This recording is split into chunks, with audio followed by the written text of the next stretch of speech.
Hello, my name is Mackenzie Grayson, and today I'm doing my presentation on grief. Has anyone ever experienced a loss of a loved one and felt like it was their fault? Well, this emotion is classified as grief. Grief is any emotion you feel when you experience a loss. There are different types of losses, and all of them are not actually related to death. For example, according to Clatch, one can grieve when they experience a breakup or their parents get divorced or even a traumatic event happens. Grief is a natural reaction and it cannot be prevented. The big picture of my presentation is to examine the different ways and reasons people grieve and be able to answer the question, how do I grieve and what are my coping mechanisms used?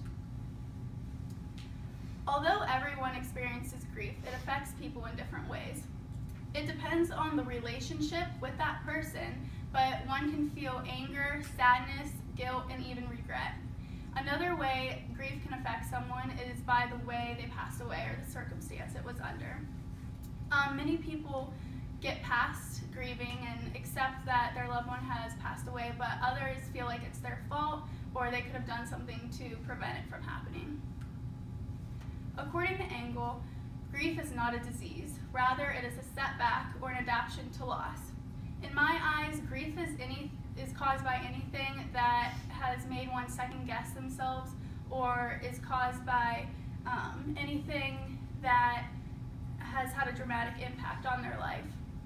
Personally, I've dealt with grief multiple times throughout my life, but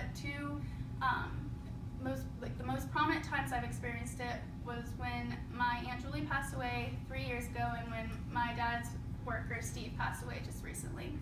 With my Aunt Julie, it happened very quickly and it was unexpected. So I didn't want to go to school, I didn't eat healthy, I wouldn't talk to my friends or family, and it just took a lot of time to get past the fact that she was actually gone.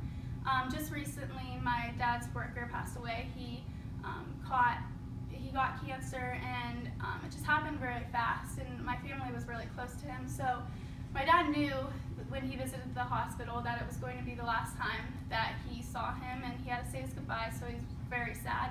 And he got on the elevator to leave, and a man came onto the elevator, and when he was about to get off, he tapped him and was like, "I think you need a smile." He gave him a magnet with a smiley face on it, and my dad didn't really realize what it meant at the time, but now he copes with his grief by taking the magnet with him every day to work, and it's his way of knowing Steve saying everything's going to be all right.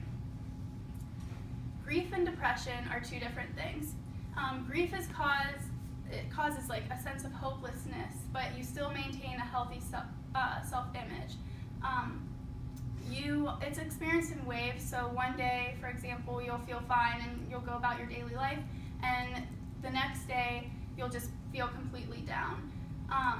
It will decrease in intensity over time, and anger is the most profound emotion felt with grief. Whereas with depression, your moods are very static, and you just aren't yourself, and you feel a sense of depletion and worthlessness. Also, you just don't want to talk to anyone, and you don't want any help, and anger is not as profound. According to Dover Spike, the grieving process is very personal and individual. Each person goes through his or her grief differently. Multiple people reach out for support and find comfort in good memories. There are 5 stages of grief. So you'll start with you're going about your daily life, and then a traumatic event happens, either a divorce with your parents or a loss of a loved one. And that's when you fall into the first stage, which is denial. This is where you go through avoidance, confusion, you fear what's going to come next, and you're very hard on yourself. The second stage is anger, and you'll feel frustrated, you'll experience anxiety, you'll feel irritated, shameful, and even embarrassed at times. And then the third stage is bargaining, and this is when you'll want to reach out to others and explain your story to others and feel accepted. Now, if that doesn't work though, you'll fall into the fourth stage, which is slight depression. And this is caused with serious cases of grief, but it's when someone feels overwhelmed, feels worthless, and just doesn't have enough energy to go throughout the day.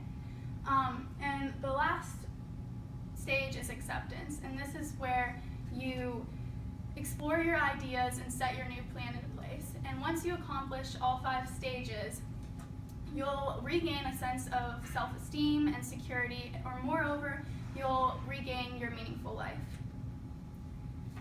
There's all different kinds of coping mechanisms used when grieving. You can engage in activities, whether it be sports, working out, or even reading a book. You can talk to friends and family, and you can even talk to a therapist for an unbiased opinion. Some people cope with grief through denial, once again, and for example, they can become research obsessive about how their loved one passed away. You can deal with it through frustration, and usually this is with yourself, or you can deal with it and feel shameful. Like, for example, if you look at a picture of your lost loved one, you can lose a sense of self-dignity. And lastly, one can mourn. So either they won't attend the funeral, they'll have periods of long sadness, or they're just very hard on themselves. Symptoms associated with grief are headaches, stomach aches, insomnia, sleepwalking, hair loss, and even weight change, so either gaining or losing weight depending on the person.